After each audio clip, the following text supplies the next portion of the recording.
South ఇండియాలోనే biggest sorry store మన Varahi silks మన విజయవాడ ఎంజీ రోడ్లో డిసెంబర్ 4వ తారీఖున ఘన ప్రారంభం. నమస్తే రమగారు. నమస్తే జయ. రమగారు, మనకి మార్గశిర మాసంలోనే గీతా జయంతి కూడా వస్తుంది. గీత గురించి, భగవద్గీత గురించి మనం ఎంత చెప్పుకున్నా తక్కువే. ప్రతి ఇంట్లో ఉండాల్సిన గ్రంథం భగవద్గీత కదండి. అంటే ఆవిర్భవించిన రోజు ఎలా జరిగింది రమగారు? గీతా జయంతి మార్గశిర శుద్ధ ఏకాదశి, మోక్షద ఏకాదశి అంటారు. మోక్షాన్నిచ్చే ఏకాదశి ఇది. ఈ రోజునే మహాభారత యుద్ధం ప్రారంభమైంది. ప్రారంభమైన రోజునే ఇరుపక్షాలు మోహరించినాక అటువాళ్ళు అటు ఇటువాళ్ళు ఇటు మొత్తం యుద్ధానికి రెడీగా ఉండి శంఖాలు అవి ఊదుకుని రెడీ అనుకునేసరికి అర్జునుడికి ఏమనిపించింది, వీళ్ళంతా అటు చూస్తూ ఉంటే తాతగారు, తండ్రి వరుస అయ్యేవాళ్ళు కొంతమంది, తాతలు, సోదరులు, గురువులు, బంధువులు, స్నేహితులు, చిన్నప్పుడు కలిసి ఆడుకున్నటువంటి సఖులు కొంతమంది, వీళ్ళతోట యుద్ధం. యుద్ధం అంటే నువ్వు నేను కాసేపు కొట్టుకుని ఎవరింటికి వాళ్ళు వెళ్ళిపోవటం కాదు కదా, చివరిదాకా పోరాడేది యుద్ధం. పోట్లాట గొడవ కాదు, వాదన కాదు. యుద్ధము అంటే చంపు చావు, ఇవి రెండే అంతే. అర్జునుడికి తన శక్తి తెలుసు, తన బలం తెలుసు. తన ఒక్కడితే కాదు, తన వైపు ఉన్న వాళ్ళందరి సంగతి తెలుసు, తనతో ఉన్నవాడి సంగతి తెలుసు. ఈ కృష్ణుడు ఒకడు నా పక్షాన ఉంటే వీళ్ళందరూ చీమలు దోమలతో సమానం. భగవంతుడు మా పక్షాన ఉన్నాడు. వీళ్ళందరినీ చీమల్ని దోమల్ని నలిపినట్టు నలిపేస్తే నేను నలిపేది ఎవరిని? మా అన్నయ్యల్ని, మా తమ్ముళ్ళని, మా తండ్రులు, మా తాతలు, మా గురువులు, తమంది స్నేహితులు, వీళ్ళందరినీ చంపి మేము తీసుకునేది ఏమిటి? ఆ రాజ్యమే లభించినా, ఒకవేళ రాజ్యం లభిస్తుంది చివరికి, వీళ్ళెవరూ లేని రాజ్యం. వీళ్ళంతా ఉంటే అది, ఎవరూ లేరు, వీళ్ళంతా పోతారు మొత్తం. వీళ్ళ మీద యుద్ధం చేయాలా రాజ్యం కోసం. ఇలాంటి ఒక నిర్వేదం ఆయనకి లోకొచ్చేసింది. కష్టం, ఈ పని నేను చేయలేననిపించింది, దుఃఖపడ్డాడు. ఇది జరిగింది. కానీ ఒక రకంగా అనిపిస్తుంది భగవంతుడే అతనికి మోహాన్ని కలిగించాడు. బహుశా ఈ మోహాన్ని కలిగించి, ఈ నిర్వేదాన్ని కలిగించి, అతని నిర్వేదాన్ని మోహాన్ని తనే తుడిచి ఆ గీతని ప్రపంచానికి అందజేశాడు. చెప్పటం కోసమే క్రియేట్ చేశారు ఈ విషయాలు. ఎందుకంటే దీని తర్వాత చాలామంది నాశనం అయిపోతారు. అవునవును, ప్రజలు మిగులుతారు. దీని తర్వాత ఇంకొక యుగం దగ్గరలోకి వచ్చేసింది. అందుకేగా ఇంత యుద్ధం వచ్చింది. కలియుగపు ఆనవాళ్ళు కొంచెం ఛాయలు రావటం వల్లే ఈ ధోరణి వచ్చింది. ద్వాపర యుగపు చివరి పాదం అవటం వల్లే ఈ సమస్య వచ్చింది. తర్వాత యుగం వాళ్ళకి కూడా ఒక మార్గదర్శకత్వం ఇవ్వాలంటే ఇదే సరైన సమయం, సరైన శ్రోత ఉండాలి. ఇప్పుడు ఒక విషయం చెప్తాం మనం, ఎవరైనా సరే వినేవాడు సరైన వాడు అవ్వాలి కదా. ఖచ్చితంగాను. నేనేదో అద్భుతంగా చెప్తే వాడికి అర్థం కావాలి, వాడు దాన్ని లోపలికి తీసుకోవాలి, దానికి తగినట్టుగా అతను ప్రవర్తించాలి. తర్వాత అతను చేసిన పనులు ప్రపంచం చూస్తుంది. వాడు గుడ్ ఎగ్జాంపుల్ అవ్వాలి. ఆ విన్నవాళ్ళు గుడ్ ఎగ్జాంపుల్స్ అవ్వాలి. ఒట్టిగా వినేసే ప్రయోజనం లేదు. పైగా అప్పుడు నరనారాయణుల స్వరూపాలుగానే కృష్ణార్జునుల్ని చెప్పుకున్నాం, చెప్పబడ్డారు. అది నిజం, అలా జరిగింది, అదే తెలుసు. ఇప్పుడు నారాయణుడు నరుడికి బోధించిన దాన్ని ప్రపంచం శ్రద్ధగా వింటుంది, అర్థం చేసుకుంటుంది. కొంతమంది అయినా మోక్ష పదం వైపుకు నడుస్తారు. బహుశా భగవంతుడు ఈ ఆలోచనతోటే అర్జునుడికే ఈ నిర్వేదాన్ని కలిగించి దాన్ని నివృత్తి చేసి అంతే, అదే పాయింట్. అలా జరిగి ఉండవచ్చు. ఎందుకంటే ఆయన అట్లా ఇతరుల మనసుల్లోకి ఆ భావాన్ని చొప్పించటం అనేది ఆయన చేశాడు ఎన్నిసార్లు, ఆయనకి వెన్నతో పెట్టిన విద్య. అందుకని బహుశా ఇది కూడా ఇలా జరిగి ఉండొచ్చు. ఈ దుఃఖపడినటువంటి అర్జునుడిని ఆయన ఓదార్చి, నీదేం లేదు, నువ్వేం చెయ్యాలో అది చెయ్యి, ఫలితం మీద నీకు ఎప్పుడూ అధికారం లేదు, కేవలము కర్మలు మాత్రమే నువ్వు క్షత్రియుడివి, యుద్ధంలో నుంచున్నావు యుద్ధం చెయ్యి, రాజ్యంలో ఉంటావు రాజ్యం చెయ్యి, ధర్మం చెప్పడానికి నుంచున్నావు ధర్మం చెప్పు, అంతే నీ పని అని ఆయనకి బోధించాడు. 18 అధ్యాయాల్లో బోధింపబడింది 18 అధ్యాయాలు నోటికొచ్చిన బంగారు తల్లులు వాళ్ళు చాలామందే ఉన్నారు. చాలామంది నేర్చుకుంటారు. అవును. చక్కగా నోటికొస్తుంది. అనుష్ఠుప్ ఛందస్సులో నడిచింది. అద్భుతంగా ఉంటుంది. మహాభారత అంతర్గతంగానే మనకి ఇది కనపడుతుంది. ఇప్పుడు పైగా స్వామి తన స్వరూపాన్ని చూపించాడు అర్జునుడికి. ఈ 18 అధ్యాయాలు మొదటి అధ్యాయం నుంచి చివరి అధ్యాయం దాకా నోటికొచ్చి అన్నిటికీ అర్థం చెప్పుకుని, ఒట్టిగా అర్థము నోటికి రావటమే కాకుండా తాత్పర్యము, దాని తాలూకు అంతరార్థాన్ని గ్రహించగలిగితే మనం కొంచెం సమస్యల నుంచి బయటపడతాం. మానవులు నిర్వేదాన్ని పొందకుండా ఉంటారు. ఎంతసేపు నేను, నాది, నాకు కావాలి, నేను ఉంచుకోవాలి, నాకు అదేదో కావాల్సిందే, ఇవాళ రేపు ఎల్లుండి అవతల ఎల్లుండి రాగల 15 ఏళ్ల వరకు ప్లానింగు, ఏదైనా జరగకపోతే వెంటనే కుదేలైపోవటం, డిప్రెషన్స్లోకి కూరుకుపోవటం, ఇలాంటివి తగ్గిపోతాయి. మనుషులుగానే జీవించడం ఎలాగో తెలుస్తుంది గీత వల్ల. ఈ శరీరం మీద వ్యామోహం, సంతానం మీద అతి వ్యామోహం, సంపాదనల మీద యావ, ఇవన్నీ కూడా తగ్గుతాయి. చేయవలసిన పని చేయాలి, చేయకూడదు ఎప్పటికీ చేయకూడదు, ఆ విషయం అర్థమవుతుంది. ఇది భగవద్గీతలో చెప్పబడింది. కుదిరితే మొత్తం చదువుకోవటం, లేదా ప్రత్యేకంగా కొన్ని శ్లోకాలైనా చదువుకోవటం. ప్రతి ఇంట్లోనూ ఉండవలసిన పుస్తకంగానే భగవద్గీత చెప్తాం. ఉంటే ఏం ప్రయోజనం అమ్మా? ఇంట్లో ఉంటే ప్రయోజనమా? ఇంట్లో ఉంటే ఏంది, ఫోటో కనపడుతుంది, ఓసారి దండం పెట్టి అంతే, అయిపోయింది. ఈ రోజున కోస పూజ చేయాలంటే ఆ పుస్తకాన్ని పట్టుకొని దేవతా మందిరం ఎక్కడుందో అక్కడ పెట్టి పసుపు బొట్టు పెట్టి కసిన పువ్వులేసి హారతిచ్చి అయిపోయిందా? కాదు కదా. పుస్తకంలో ఉన్నటువంటి గీతని మస్తకంలో పెట్టుకోవాలి, నోట్లో ఉండాలి భగవద్గీత, బుద్ధిలో ఉండాలి కదా. అవునండి. దానికి ప్రయత్నం చేయండి.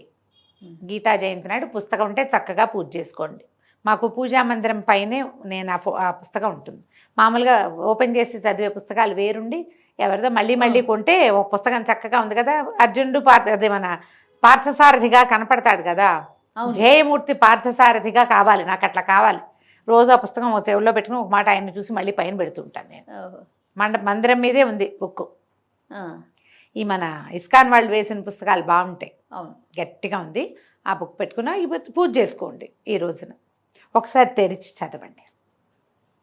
మా స్నేహితులు ఒకరు ఫారిన్ కంట్రీలో ఎక్కడ ఉన్నారు, డాక్టర్ వారు, పెద్దవారు, బాగా స్నేహితులు అని చెప్తున్నా కానీ 70 ఏళ్ళు ఉంటాయి.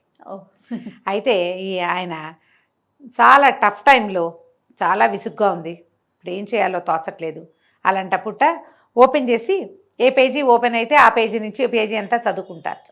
ఆయన చెప్పారు, ఎప్పుడు ఏదో ఒక సొల్యూషన్ నాకు లభిస్తుందమ్మా.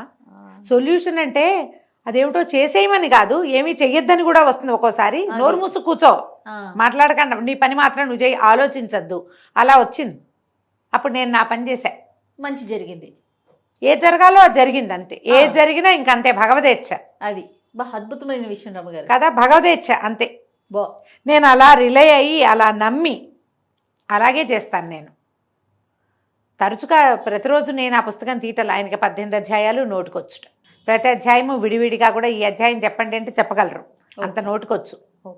కానీ విపత్కర పరిస్థితుల్లో నేనేం చేయాలో నాకు తోచనప్పుడు, లేదా నేను ఎవరికైనా సలహా చెప్పాల్సినప్పుడు కూడా నేను ఒక్కసారి భగవద్గీతను తిరగేస్తే ఆ పేజీలో ఏం శ్లోకాలు ఉన్నాయో అందులోంచి నాకు ఒక సమాధానం లభిస్తుంది. అంటే ఎంత నమ్మిక కదా, ఎంత గట్టిగా నమ్మాలి, దాన్ని నమ్మాలి కదా. 100% మనం చేయవలసింది అది. మనకి భగవద్గీత ఆధ్యాత్మిక గ్రంథాల్లో అగ్రగణ్యమైంది. ప్రతి ఇంట రామాయణం ఉండాలి, ప్రతి ఇంట మహాభారతం ఉండాలి, ప్రతి ఇంట భాగవతం ఉండాలి, ప్రతి ఇంట భగవద్గీత ఉండాలి. ఈ 4 పుస్తకాలు లేని ఇల్లు, దేవుడు లేని కోవెల, ఇవి ఉండాలి. ఈ 4 ఇంతదో చిన్నదో ఏదైనా సరే ఒకటి ఉండాలి. ఒక్కటి ఆ పుస్తకం భగవద్గీత అంటే ర్యాక్లో ఉంది, అల్మార్లో ఉంది అని చెప్పగలిగేలాగా ఉండాలి. ఏమోనండి ఎక్కడో ఉండాలి, చూస్తాను, ఆ పొజిషన్లో ఉంచుకోవద్దు, అది మీకు కనపడాలి. తరచుగా మీరు ఆ 4 పుస్తకాలు, రామాయణాన్ని, భారతాన్ని, భాగవతాన్ని, భగవద్గీతని 4టిని మీరు ఫలానా ర్యాక్లో ఉంది అని మీరు తీసి ఇవ్వగలిగే స్థితిలో ఉండాలి. ఆ స్థితికి ప్రయాణం చేయండి దయచేసి. గీతా జయంతి అని ఈరోజు ఎక్కడైనా 4 స్పీచ్లు వినేసి పుస్తకం తీసుకొచ్చి పూజ చేసేసి తర్వాత పెట్టె పూజ చెయ్యొద్దు. అప్పుడప్పుడు తిరిగేయండి. రామాయణంలో అద్భుతమైన కథా విశేషం, రాముడి ప్రయాణం అద్భుతం. మహాభారతంలో ఎన్నో రకాలు పంచమవేదంగా చెప్పబడింది. ఈ భాగవతం గురించి కూడా ఒకరోజు చెప్దాం జయ. తప్పకుండా. భాగవతం మహాభారతం తర్వాత రాశారు వేదవ్యాసులు. ఇప్పుడు ఈ భగవద్గీత కూడా వేదవ్యాసులు రాసిందే కదా, ఎందుకంటే ఆ రోజు జరిగింది జ్ఞాపకం చేసుకుని రాశారు, అంతేగా, తర్వాత రాశారు. అప్పటికప్పుడు గ్రంథస్థం చేయబడలేదు, వ్యాసుల వారు ఇచ్చిందే అది కూడా మనకి. ఒక్క మాట ఆయన్ని తలుచుకుని భగవద్గీత తిరిగేయండి, 4 శ్లోకాలైనా చదువుకోండి, ఒక్క అధ్యాయం చదవండి, పురుషోత్తమ ప్రాప్తి యోగం చదవండి, కనీసం ఎక్కువ శ్లోకాలు లేవు, ఏదో ఒకటి ఈ రోజున ఈ గీతా జయంతి నాడు భగవద్గీత నుంచి కొన్ని శ్లోకాలనైనా చదివి అర్థం కూడా చదువుకోండి. ఎవరైనా చెప్తే వినండి లక్షణంగా. జ్ఞాపకం పెట్టుకోండి, ఈ పుస్తకం ఉందా అంటే ఉంది, ఫలానా చోట ఉంది అని చెప్పగలిగేది మీ ఇంట్లో ఇంటిల్లిపాదికి కావాలి. ఈ 4 పుస్తకాలు మాత్రం శ్రద్ధ పెట్టి జాగ్రత్త పెట్టుకోండి. కాబట్టి ఈ గీతా జయంతి రోజున ఒక మాట కృష్ణుణ్ణి, అర్జునుణ్ణి, ధర్మరాజుని వాళ్ళందరినీ తలుచుకుని సింపుల్ పూజ అంతే, పుస్తకానికి హారతి ఇచ్చి నమస్కారం చేసుకొని చదవండి. ఓకే. తర్వాత తెలుగుకి మీరు చాలా ప్రాధాన్యం ఇస్తారు కదా రమ్మగారు, అలానే టీచర్ వృత్తిలో కూడా పనిచేశారు. స్కూళ్ళల్లో ఉంటే ఎలా ఉంటుంది, లేకపోతే టీచింగ్లో దీన్ని ఇంప్లిమెంట్ చేస్తే ఎలా ఉంటుంది, అసలు ఆ అవకాశాలు మనకున్నాయా? మీకు అలాంటి అభిప్రాయం ఎప్పుడైనా వచ్చిందా? అంటే మామూలు అన్ని స్కూళ్ళల్లో కూడా ఒక మోరల్ సైన్స్ క్లాసు ఇది వరకు ఉండేది జయ. ఇప్పుడున్న స్కూళ్ళల్లో మోరల్ సైన్స్ ఉందా లేదా నాకు తెలియదు. ఓకే, నాకు అనుమానమే. ఈ మోరల్ సైన్స్ క్లాసుల్లో పిల్లలకి రెసిటేషన్ అని కొన్ని నేర్పించేవాళ్ళు, కొన్ని కథలు చెప్పేవాళ్ళు, కొన్ని ఏమైనా నేర్పించేవాళ్ళు. ఆ నేర్పించేది లక్షణం ఏదైనా ఉంటే దాంట్లో భగవద్గీత ఖచ్చితంగా ఉండాలి. భగవద్గీత మత గ్రంథంగా దయచేసి భావించద్దు. ఎవరికైనా పర్సనాలిటీ డెవలప్మెంట్ అనేది కావాల్సిందే. మానవులకి వికాసం మనిషి అన్న వాడికి కావాలి కదా, కావాలి. వీళ్ళే మనుషులు, వాళ్ళు మనుషులు కాదు లేదు కదా. అవును, అందరికీ 2 కాళ్ళు చేతులు ఉన్న జంతువులన్నీ మనుషులే. మనిషై పుట్టిన ప్రతి వాడికి భగవద్గీత ఉపయోగపడుతుంది, ప్రతి వాడికి భగవద్గీత అవసరమే. ఇందులో దైవాన్ని బోధించినది పార్ట్ తక్కువ ఉన్నది. దైవాన్ని నేనే భగవంతుడిని కృష్ణుడు చెప్పాడు, ప్రత్యేకంగా చెప్పిన పార్ట్లు ఉన్నాయి, మనుషులకి ఉపయోగపడే విషయాలు చాలా ఉన్నాయి. దీన్ని మీరు మత గ్రంథంగా భావిస్తే ఎట్లా కదా, అలా భావించద్దు. అక్షరాల మత గ్రంథమే, కానీ మత గ్రంథంగా భావించిన అవసరం కూడా లేదు. భగవంతుడు ఆయన నేనే భగవంతుడని చెప్పాడు కదా, చెప్పిన మాట నిజమే అయినా కూడా ఇంకా నీకు మనిషి అన్నవాడికి ఉపయోగపడేవి ఉన్నాయి. నువ్వు ముందు మనిషివి కదా, తర్వాత కదా నీకు మతమో ఇంకొకటో. కరెక్ట్ అండి. నీ కులాలు మతాలు నువ్వేర్పరచుకున్నవి, ఇవన్నీ మనం ఏర్పరచుకున్నాం, ఆయన తర్వాత వచ్చినవి, ఆయన ముందు లేవు కదా. కాబట్టి ఆ పాయింట్ని పక్కకు పెట్టండి. మీకు ఉపయోగపడే భాగాలు ప్రతి వాడు చదవలసిందే. ఎవరికైనా ఎవరైనా ఏదైనా చెప్పవలసిందే. మనం ఎవ్వరం పుట్టుకతోటి ఏది నేర్చుకున్నామా? ఏదైనా లేదు. ప్రతివాడికి ఎవరో నేర్పాలి, ఎవరినైనా చూడాలి. మనం చూసి నేర్చుకునేవి కొన్ని, చెప్తే నేర్చుకునేవి కొన్ని, నేర్పిస్తే నేర్చుకునేవి కొన్ని కదా. ఇప్పుడు చెప్పితే నేర్చుకునేది ఇందులో ఉంది. ఆయన చెప్పాడు, నువ్వు నేర్చుకో, నువ్వు మనిషివైతే. అబ్బే నేను కాదంటే నీ ఇష్టం, రకాలు కదా, ఎవరి అభిప్రాయం వాళ్ళది. కానీ ప్రతి వాళ్ళకి ఉపయోగపడే అంశాలే మానవులు సరైన మానవుడిగా ఎదగడానికి భగవంతుడి వైపే అడుగేయాలి ప్రతివాడు. ఇవాళ కాకపోతే రేపు, రేపు కాకపోతే ఎల్లుండి. ఆ నడకకి నీకు ఊతం ఇచ్చేది భగవద్గీత. కాబట్టి విద్యా సంస్థలో ఉండటం మంచిది. కాబట్టి అప్పుడు ఇందులో మతం లేదు కాబట్టి ఎవరైనా చదువుకోవచ్చు. నమస్తే. నమస్తే జయ.